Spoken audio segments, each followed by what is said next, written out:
Hey guys, this is Mara the Reading Hedgehog with my video review of the Mirk and Midnight Hour by Jane Nickerson. This is a young adult fairy tale retelling. More specifically, it is a retelling of the Scottish ballad Tam Lin. And so I will give you the synopsis, because I am horrible at summing things up. 16-year-old Violet Dancy is left at home in Mississippi while her father fights in the war against the North, a war that has already claimed her twin brother. Grieving and adjusting to life with a new family, a love-crazed stepsister, laudanum-addicted stepmother, and two cousins she doesn't quite know how to handle, Violet feels like a stranger in Scuppernong Farm. When she comes across the severely injured Union soldier lying in an abandoned, vine-shrouded lodge, things begin to change. Thomas is the enemy, one of the men who might have killed her own brother, and yet she's drawn to him. Their time together deep in the wild forest feels enchanted. But there's an uneasiness, too. Violet isn't Thomas's only visitor. Someone has been tending to his wounds, keeping him alive, and it becomes chillingly clear that this care hasn't been out of compassion. Against the dangers of war and the ominous powers of voodoo, Violet fights to protect her home, her family, and the man she's begun to love. So I gave this book 4 out of 5 strawberries. I really liked it. I kind of want to give it 5, but I'm not going to because I'm actually comparing this book to Jane Nickerson's other book, Strands of Bronze and Gold. And out of the two, Strands of Bronze and Gold is still my favorite, just because it is more vivid, it's creepier, and I just kind of like it a little better. But in terms of Tam Lin retellings, this is my second favorite Tam Lin retelling, my favorite being The Perilous Guard by someone I can't remember who. This was just really great. The Civil War Mississippi setting really worked. It had a great ambience, it was surreal and creepy and classic at the same time.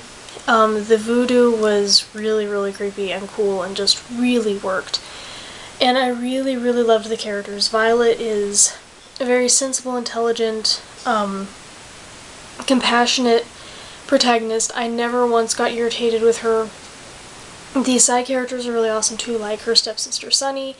I really did not like her at first because she was really pushy and stuff, but as the story progressed, like Violet, I did end up liking her pretty well, even though a lot of times I did want to slap her. She still, I don't know, I kind of liked her. And her little cousin Seely, who comes to stay, he kind of takes the place of Violet's twin brother, and Violet kind of resents him at first, but it doesn't take long for her to end up liking him, and it's kind of the same way with the reader, at least for me it was. I ended up really liking him. But her other cousin, Dorian, I was suspicious of him the moment he walked in. So he's like one of these people that is really charming and can fit in with anyone and is always flirting, and I just totally did not trust him at all. And Violet is sensible about what kind of person he is. It doesn't take her long to figure him out.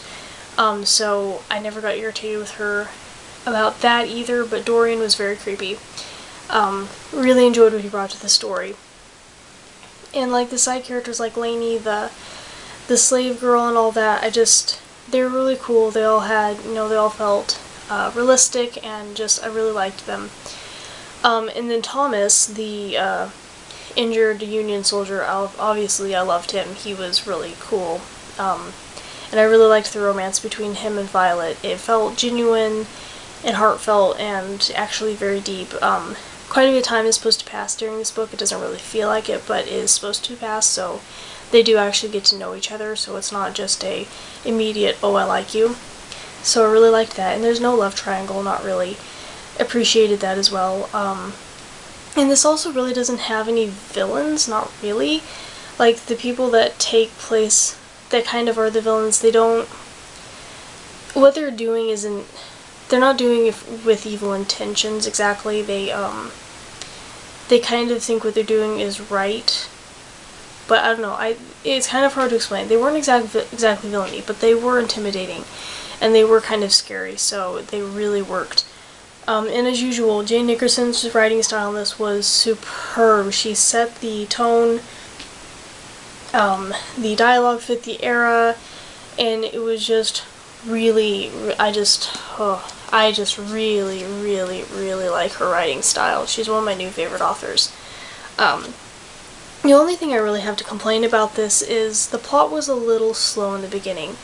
the author used a lot of the beginning to set up situations and characters and stuff like that, and in the end all that waiting does pay off. It really does. But I did get a little impatient waiting for Thomas to come into this. It took him a while to come into it, and I just got a little impatient with that, but I'm not really going to fault the author for it, because like I said, all of this meticulous setup she does in the beginning totally pays off in the end. But yeah, I think most readers probably will get a little impatient because you do want Thomas to show up and, you know, see how him and Violet interact and all of that. So yeah, I really, really liked Mirk and Midnight Hour. Definitely a great one. I cannot wait to see what Jane Nickerson writes next. And I really hope she writes more than just 3 books, because I know she has another one planned. I don't remember what it's a retelling of.